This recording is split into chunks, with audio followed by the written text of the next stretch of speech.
I'm a Namaste guys, Christian Long, life enhancement consultant, giving you a big and beautiful shout out on this Friday afternoon here in Denver, Colorado. It's 1 o'clock p.m. and we're jumping on for our daily dose of divine light, love, and power with our focus on love.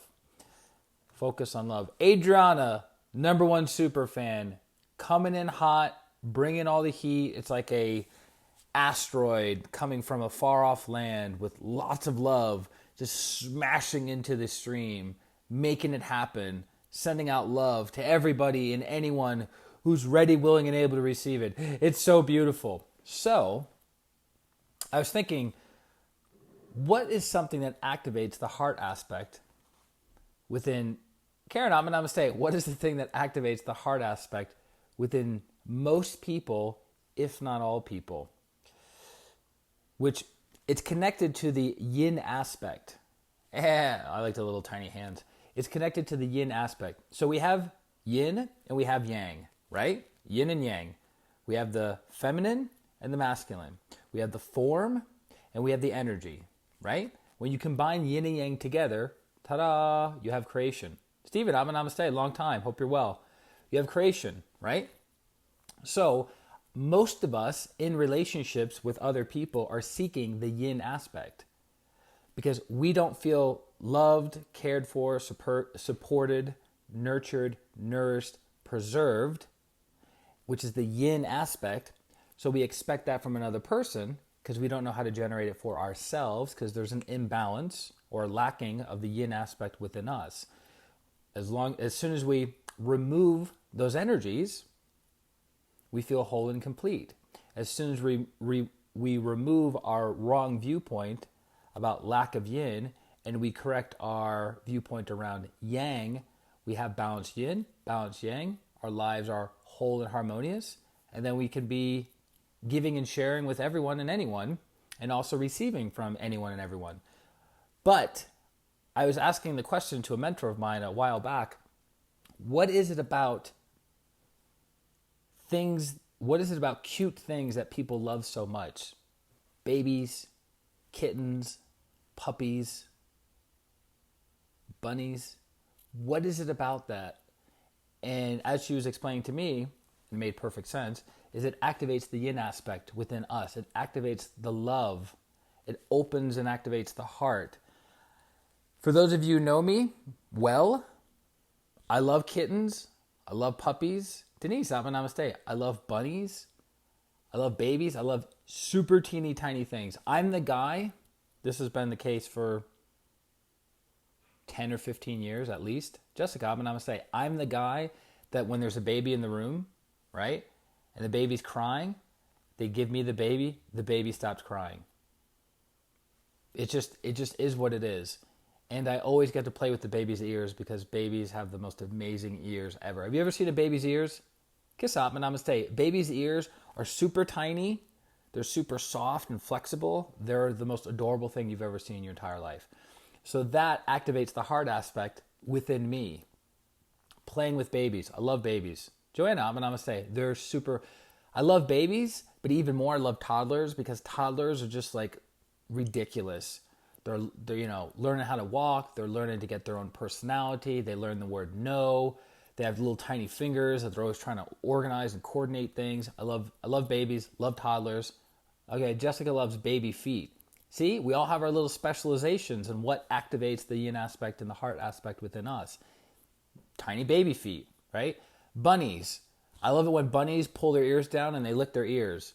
You'll see it all over YouTube, all over Instagram. It's amazing. Super teeny tiny bunnies pulling their stupid little ears and licking the tips of them to make sure they're nice and clean and healthy. Love it. Can't get enough of it. Could watch bunnies licking their ears for days. Puppies. I love puppies that get super jacked up. The ones that run around. Yep, Adriana knows. They got tiny paws. They're just jacked up out of their mind.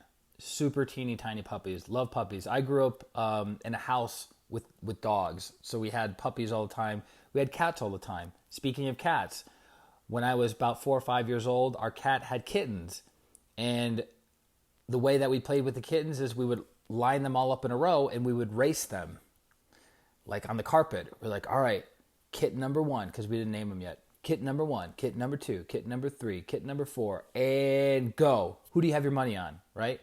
Cats and toddlers are the best. They sure are. So do you see, like, as we're talking, it's making you feel what? It's making you feel like soft and sweet, because when you connect with a baby or you connect with something that's small and vulnerable, what does that do? It calls you to be soft and kind and sweet. You're not like aggressive with a bunny. You're not aggressive with a kitten or a puppy.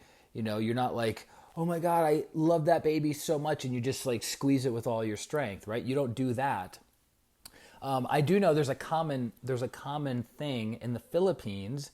I think it might be throughout the world, but I see this as a common practice in the Philippines, that when a woman is holding a baby, especially a newborn, she sniffs the top of the baby's head, right? It's like a new car smell, but for a baby. It's amazing, right? And I've seen it over and over and over again. It's pretty consistent. I don't know if that's a cultural thing. I don't know if women in other cultures do it as much as the Filipinos and they hide it better and they get away with it better. I don't know. But everyone likes the smell of a good baby head. You know what I mean? That fresh car smell. So Joanne says, puppies and young children are the best when they run around and play, and the cats too. Yeah. So what's my point with all of this? Is that you got to find the thing that activates your heart. You got to find the thing that softens your energy. You got to find the thing that makes you, that adds a sweetness to your life. Some people go on Instagram or on Facebook and they scroll for hours looking for cute things, right? Some people like to interact with cute things. James, Atma Namaste. Who knows? You got to find the thing that works for you, that gets you to tap into that. But here's the bigger picture of it. If you're always relying on the external, right? It's totally activated my heart. If you're always relying on the external, like, I can't feel love unless I'm playing with a baby. I can't feel love unless I'm petting the soft, fat, stupid head of a bunny. I can't feel love unless I'm tickling, the paws of a tiny puppy, right? If it's external, then you're limiting your ability to generate love and sweetness and kindness and joy for yourself, right? Because what is the purpose of learning how to control your thoughts, learning how to control your feelings, learning how to control your body, recognizing that you're a being of divine light, divine love, and divine power, if the external world is always influencing you most of the time, right? Wouldn't you rather have your internal world influence you most of the time? So that's why when we do the Twin Hearts meditation, what do? Be aware of your heart and think of a happy event. So it's not requiring a happy event to be taking place in your life. It's be aware of your heart and think of a happy event. Smile. Be aware of your crown. Think of a happy event. Smile. Right? So you are dictating how you want to feel moment by moment by moment by moment. Same thing as why people go to comedy clubs. They have a hard time generating comedy, humor, joy, charisma within themselves. So they go what? They go to a comedy club to laugh, to be stimulated. Ha ha ha ha ha. And as you're laughing, you're releasing disease congested energy from your solar plexus, right? And you're like, I feel so much better. I feel so much lighter. I feel so much happier, right? Or when we go to see a movie, or when we do any and all forms of entertainment, right now, people are looking to be stimulated, right? They're looking to be stimulated because they're not going out, they're not mixing up with friends, they're not mixing up with coworkers, they're kind of in quote-unquote isolation. So they're looking to be stimulated. But if you can develop, which you can, the ability to, I feel love. As Joanna says, I love to love, right? I feel the love. I feel the joy.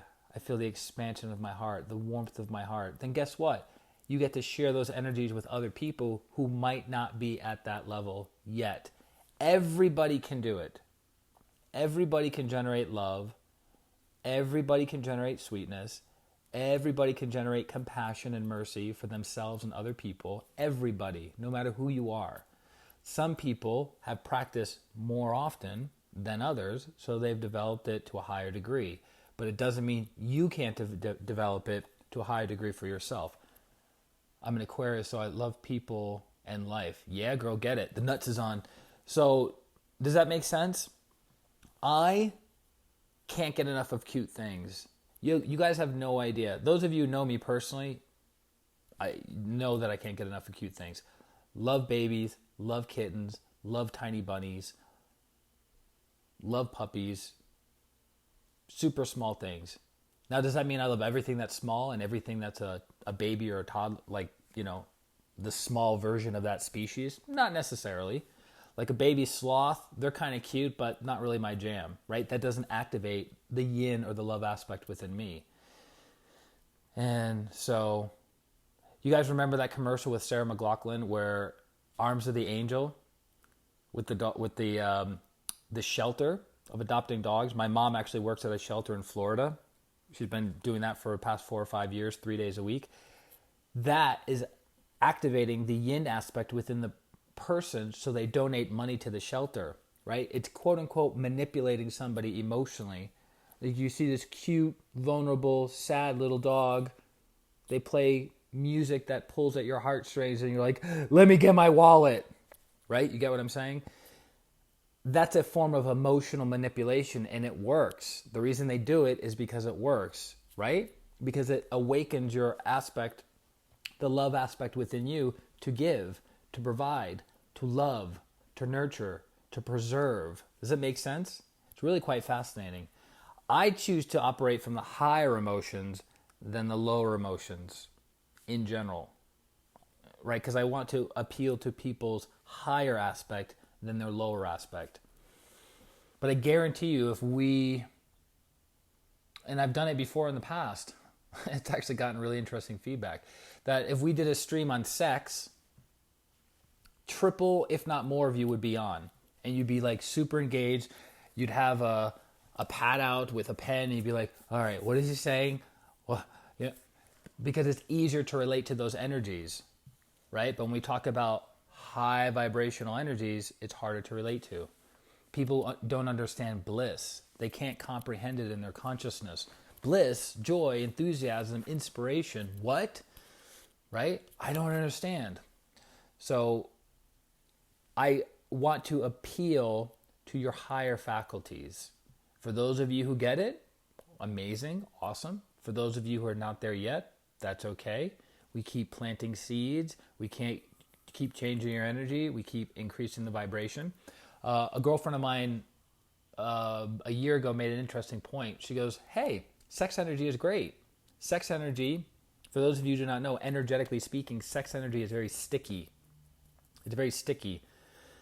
Energetically speaking and physically speaking, but it's very sticky. And when you operate from the lower chakras, it has a sticky quality to it and it pulls people in, which is all fine and dandy, but you gotta pull people up too. You can't just leave people in the lower chakras and feed their lower chakras only. You have to feed the upper chakras. That's why I keep saying I want to appeal to your higher nature. I want to appeal to the light aspect within you, the love aspect within you, and the power aspect within you on a higher level. I can appeal to you on very high and very low levels very easily because this is what I do as my profession and as my dharma. But I prefer to keep it from like the heart chakra up. Does that make sense? So that being said, thank you guys for joining. For those of you who need healing, there's a really well-trained pranic healer that I know of.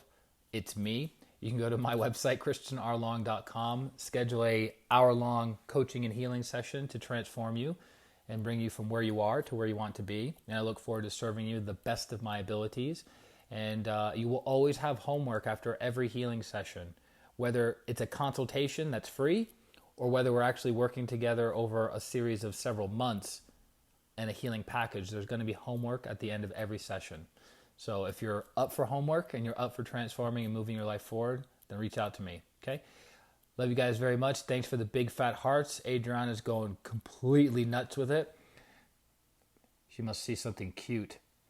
Jessica says, it's like having to leave the class after your classes are over from the center. It's like, no, I can't leave this energy. How many of you notice this? How many of you guys notice that the energy is addictive? Feeling good is addictive.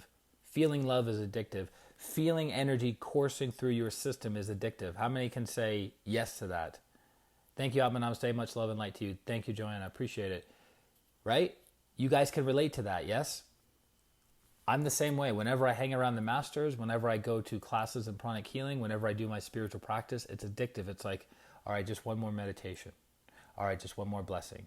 All right, just one more, just one more, just one more. And those one mores turn into 16 plus years. Haha, yeah, big high five. Karen says yes. Denise says yes. Jessica says, love you too. Thank you. Of course. You're very, very welcome, Denise. My pleasure. So, that being said, please share this on your Facebook, personal and professional. Get the word out there. And I look forward to serving you in the very, very near future. This is Christian Long, Life Enhancement Consultant. If you ever wondered why I have that as my title, think about it. Think about why I say that. Life Enhancement Consultant. What am I helping you with? What are we doing with your life? Hello? We're not doing your taxes. I'm not qualified to do your taxes anyways. We're not talking about quantum physics. I'm not qualified to talk about quantum physics. Right? What are we doing? We're enhancing your life because I'm qualified to do that. Oh, for sure. Don't worry, Denise. You'll be getting some. Love you guys very, very much. Christian Long, Life Enhancement Consultant. Wishing you a beautiful day, a beautiful week, and a beautiful life. Atma, namaste. Bye-bye.